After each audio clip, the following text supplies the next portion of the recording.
अस्सलाम वालेकुम स्टूडेंट्स, मैं हूं मोहम्मद तलहा। आप लोग देख रहे हैं तलाश फेस एकेडमी। सो बच्चों, ये जो स्क्रीन के ऊपर नज़र आ रहा है ये एक एटम का स्ट्रक्चर है, जैसे कि हम सोचते हैं कि एटम है, पर उसके हवाले से कुछ क्वेश्चंस हैं जो आम तौर पे पेपर्स के अंदर पूछे जाते हैं और आपको मालूम होने चाहिए। हु डिस्कवर्ड इलेक्ट्रॉन, इलेक्ट्रॉन किसने डिस्कवर किया? Why does a proton have positive charge while a neutron has no charge? दोनों एक ही एटम का हिस्सा हैं, लेकिन एक पर पॉजिटिव चार्ज है, एक न्यूट्रल है, तो ऐसा क्यों है? Why is almost all the mass of the atom is concentrated inside the nucleus? यानी कि जो सारा का सारा मास है वो एक्चुअली न्यूक्लियस के अंदर कंसनट्रेट क्यों हुआ है? ये सवालात और इसके साथ साथ बहुत सारे सवालात आज हम लोग डिस्कस करने वाले हैं। और हमारा जो टॉपिक है वो है सब atomic particles and there characteristics, यानी कि ये जो छोटे छोटे सब एटॉमिक पार्टिकल्स होते हैं जो मिलकर एटम बनाते हैं, उनके बारे में सीखना है और उनकी कैरेक्टरिस्टिक्स को जानना है। तो चलिए शुरुआत करते हैं स्ट्रक्चर को समझने से। अगर हम एटम का स्ट्रक्चर देखें बच्चों गौर से, तो आपको नज़र आएगा कि जो एटम है उसका सबसे पहले एक सेंट्रल पार्ट होता है। ये सेंट्रल पार्ट जो है वो न्यूक्लियस कहलाता है। ठीक है, ये जो सेंट्रल पार्ट है ये न्यूक्लियस कहलाता है। और इसी न्यूक्लियस के अंदर दो पार्टिकल पाए जाते हैं, एक प्रोटॉन पाया जाता है और एक न्यूट्रॉन पाया जाता है।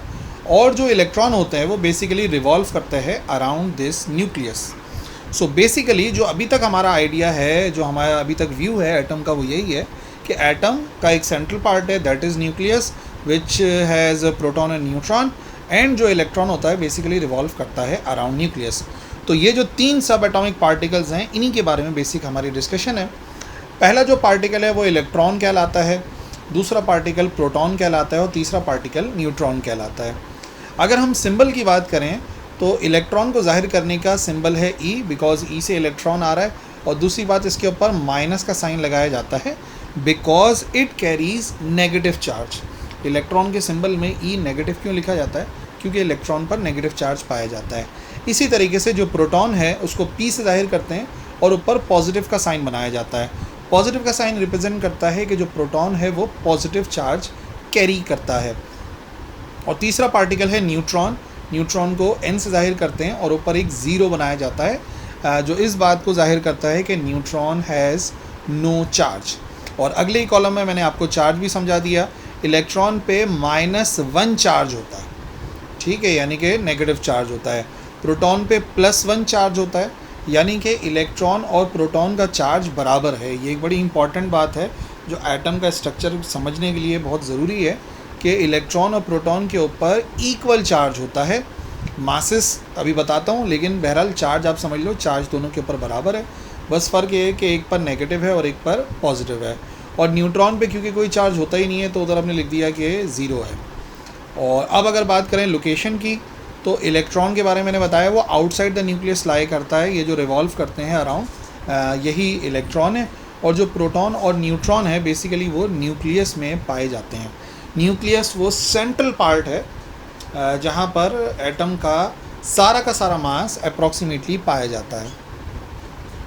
और एक सिंपल से एटम की ख़ास बात यह है कि जितने उस एटम में नंबर ऑफ़ प्रोटॉन होते हैं उतने ही नंबर ऑफ़ इलेक्ट्रॉन्स भी पाए जाते हैं। यानी एक एटम जो कि न्यूट्रल एटम होता है उसमें नंबर ऑफ़ प्रोटॉन्स और नंबर ऑफ़ इलेक्ट्रॉन्स जो है वो इक्वल होते हैं। यानी कि -1 और +1 प्रोटॉन का चार्ज, -1 इलेक्ट्रॉन का चार्ज, दोनों को ऐड करेंगे तो आंसर आएगा ज़ीरो। एक यही वजह है कि why the atom is always normally neutral, जो नॉर्मल हाथ में पाया जाता है, क्योंकि उसमें प्रोटॉन और इलेक्ट्रॉन बराबर होते हैं तो नेट चार्ज ज़ीरो के बराबर आता है। बट अगर क्या ऐसा भी हो सकता है कि एक का अमाउंट दूसरे के अमाउंट से ज़्यादा हो जाए, मतलब प्रोटॉन की तादाद इलेक्ट्रॉन की तादाद से ज़्यादा हो जाए या कम हो जाए? तो हाँ भाई, ऐसा हो सकता है। फिर वो आयन बन जाते हैं। मान लो एक सब्सटेंस है जिसके अंदर इलेक्ट्रॉन की तादाद प्रोटॉन से ज़्यादा है, तो उसके ऊपर नेगेटिव चार्ज आएगा, वो नेगेटिव आयन कहलाएगा। फॉर एग्ज़ाम्पल किसी उसके अंदर एटम के अंदर ऐसा हो गया कि जो पॉजिटिव चार्ज है वो ज़्यादा हो गया, नेगेटिव चार्ज जो है वो कम है, मतलब इलेक्ट्रॉन की तादाद कम हो गई, तो वो ऑटोमेटिकली एक पॉजिटिव आयन बनता है। तो जो नॉर्मल स्टेट है जिसको हम कहते हैं एटम, बेसिकली उसमें नंबर ऑफ़ इलेक्ट्रॉन और प्रोटॉन बराबर होते हैं। और जब कम या ज़्यादा हो जाते हैं तो उनको फिर हम लोग आयन कहते हैं, जो कि पॉजिटिव आयन भी हो सकता है और नेगेटिव आयन भी हो सकता है। ठीक है, अब आ जाओ पहले इलेक्ट्रॉन को समझते हैं कि इलेक्ट्रॉन जो है वो क्या क्या है, सब एटॉमिक पार्टिकल कैसा है, किसने डिस्कवर करा और क्या क्या उसकी कैरेक्टरिस्टिक्स हैं। तो सबसे पहली बात यह है कि जो सब एटॉमिक पार्टिकल है इलेक्ट्रॉन, इसको डिस्कवर किया था जे थॉमसन ने 1897 में। ठीक है, यानी कि 1897 में इसको जो है वो डिस्कवर किया था जे थॉमसन ने। Electron was discovered by J Thomson. याद कर लो, J Thomson, electron, electron, J Thomson. और एक्चुअली वो स्टडी कर रहा था कैथोड रेस को। जो एक्सपेरिमेंट था वो कैथोड रेज एक्सपेरिमेंट था, और फिर उसने इन कैथोड रेज की जो बीम थी उनको नाम दिया इलेक्ट्रॉन। सही है, जो इलेक्ट्रॉन का नाम है ये बेसिकली जे थॉमसन ने डिस्कवर किया था, इलेक्ट्रॉन को डिस्कवर किया था जे थॉमसन ने। अच्छा, कैथोड रेस क्या है, आपके जहन में एक सवाल आएगा। तो देखो बच्चों, कैथोड रेस जो है वो नेगेटिवली चार्ज पार्टिकल्स की स्ट्रीम है। मतलब समझ लो रेज हैं, बहते हुए नेगेटिव चार्ज पार्टिकल्स हैं। और वो इस किस्म के एक एक्सपेरिमेंट के अंदर हुआ था, कैथोड रे एक्सपेरिमेंट के अंदर। यहाँ से जो है वो ये नेगेटिवली चार्ज पार्टिकल्स निकले कैथोड से और पॉजिटिव की तरफ चले गए थे, पॉजिटिव प्लेट की तरफ। बस उसमें बीच में होल था, तो ये तेज़ी से मूव करते हुए जो नेगेटिवली चार्ज पार्टिकल्स थे वो यहाँ फ्लोरोसेंट स्क्रीन पर जा रहे थे और यहाँ पर एक निशान बन रहा था। अब आप ये कहोगे सर पार्टिकल तो हो गया, अब ये कैसे पता चला कि ये नेगेटिवली चार्ज पार्टिकल है? मतलब पार्टिकल तो है, ठीक है भाई, समझ लो, समझ में आ गई बात, लेकिन ये नेगेटिवली चार्ज क्यों है? क्योंकि थॉमसन ने ऑब्जर्व किया कि जो पार्टिकल्स हैं, अगर हम प्लेट अप्लाई करते हैं नेगेटिव और पॉजिटिव, तो आप देख सकते हैं क्लियरली ये पार्टिकल वैसे तो सीधे सीधे जा रहे हैं, लेकिन जैसी प्लेट अप्लाई करी तो ये पॉजिटिव प्लेट की तरफ बेंड होने लगे। पॉजिटिव प्लेट की तरफ बेंड होने का मतलब ये हो गया, या अट्रैक्ट होने का मतलब हो गया पॉजिटिव प्लेट की तरफ, कि बेसिकली इन पर नेगेटिव चार्ज है। सही है, तो ये डिफ्लेक्ट हो जाते हैं। और ये एक्सपेरिमेंट किसी भी गैस से किया जाए, सबके अंदर ऐसा हो रहा है। तो इससे फिर एक बड़ी अहम बात हमें समझ में आई, ये जो रेस थी ये नेगेटिवली चार्ज हैं क्योंकि पॉजिटिव की तरफ बेंड हो रही हैं, और क्योंकि हर गैस जो कि हम इस्तेमाल कर रहे हैं उसके अंदर यही सिलसिला पाया जा रहा है। तो इसका मतलब ये हुआ कि electrons are fundamental constituent of matter. ये मादे के, मैटर के बेसिकली फंडामेंटल चीज़ है, यानी कि हर एक एटम के अंदर ये पार्टिकल पाए जाते हैं। अब अगर इलेक्ट्रॉन की प्रॉपर्टीज़ की बात करें कि इलेक्ट्रॉन के पास क्या क्या खुसूसियत मौजूद है, तो पहली बात यह है कि इलेक्ट्रॉन का जो चार्ज होता है वो बराबर होता है -1.602 एक्सपोनेंट -19 कूलम के। और क्योंकि इलेक्ट्रॉन पर नेगेटिव चार्ज होता है तो यहाँ पर हमने माइनस का साइन शो किया है, बट एक्चुअल वैल्यू इतनी कूलम की होती है। आप अगर 1.6 एक्सपोनेंट -19 कूलम भी याद कर लो तो वेल एंड गुड है। इसी तरीके से अगर मास की बात की जाए तो इलेक्ट्रॉन का मास इन सारे पार्टिकल्स में सबसे कम होता है, 9.11 एक्सपोनेंट -31 किलोग्राम, बहुत ही कम मास है। और अगर बात की जाए कि इसका रिलेटिव मास कितना है, तो याद रखना बच्चों, इलेक्ट्रॉन का जो मास होता है वो प्रोटॉन के मास से 1836 गुना कम होता है, यानी कि 1/this समथिंग है। रिलेटिव मास का क्या मतलब होता है बच्चों? मैं किसी भी चीज़ के मास को अगर प्रोटॉन से कंपेयर करता हूँ ना, तो उसको रिलेटिव मास कह रहे हैं, और यहाँ पे हम करते ही प्रोटॉन से ही कंपेयर हैं। तो आम तौर पे अगर 1836 इलेक्ट्रॉन मिलते हैं तब जाके वो बराबर होता है एक प्रोटॉन के। ठीक है, और प्रोटॉन के और न्यूट्रॉन का मास तकरीबन इक्वल होता है, मैं आपको बता भी दूंगा लेक्चर में। लेकिन याद रखना कि इलेक्ट्रॉन इतने गुना जो है वो कम होता है। यही वजह है कि अगर मिसाल के तौर पे 1836 इलेक्ट्रॉन होंगे तो वो एक प्रोटॉन के मास के बराबर होंगे। तो इसका मतलब न्यूक्लियस के इर्द गिर्द कितने भी इलेक्ट्रॉन रिवॉल्व करते रहें, बेसिकली वो एटम का मास नहीं बनाते। एटम का जो सारा का सारा मास है वो एक्चुअली उसके सेंटर में पाया जाता है, न्यूक्लियस में पाया जाता है, due to the presence of proton and neutron. Because electron जो इर्द गिर्द रिवॉल्व कर भी रहे हैं, कितने ही रिवॉल्व कर लेंगे, अगर वो 1836 हैं तब जाके वो एक प्रोटॉन के मास के बराबर होते हैं। यही वजह है कि हम कहते हैं कि एटम का सारा जो मास होता है वो लाई करता है उसके सेंटर में। देखो, प्रोटॉन्स पॉजिटिवली चार्ज सब एटॉमिक पार्टिकल्स हैं, इलेक्ट्रॉन नेगेटिवली चार्ज थे। ये लोकेट होते हैं न्यूक्लियस के अंदर, और इसको डिस्कवर किया था गोल्डस्टीन ने 1886 में। सही है भाई, गोल्डस्टीन याद रख लेना। Electron was discovered by J Thomson and proton was discovered by Goldstein. और एक्चुअली उसने क्या काम किया था, क्रूक्स की डिस्चार्ज ट्यूब के अंदर उसने एक परफोरेटेड कैथोड को इस्तेमाल किया था जिसमें सुराख किए हुए थे, और उसने ऑब्ज़र्व किया कि जो पॉजिटिव आयन हैं ये फॉर्म होते हैं जब कैथोड रेज हिट करती हैं गैशियस एटम्स को डिस्चार्ज ट्यूब में। बेसिकली अभी हमारा ये पूरा एक्सपेरिमेंट जानना ज़रूरी नहीं है, बस थोड़ा सा आइडिया होना चाहिए, क्योंकि इन एक्सपेरिमेंट्स के लिए अलग से डिस्कशन होगा। Rutherford called these positive charge particles, और यही जो पॉजिटिवली चार्ज पार्टिकल्स थे इनको नाम दिया गया प्रोटॉन का, कि ये प्रोटॉन है।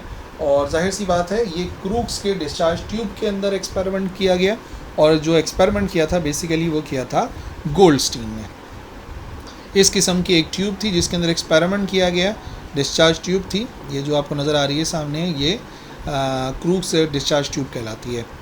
और प्रोटॉन्स की अगर कैरेक्टरिस्टिक्स की बात करें तो पहली बात ये कि प्रोटॉन पर पॉजिटिव चार्ज होता है 1.602 एक्सपोनेंट -19 कूलम।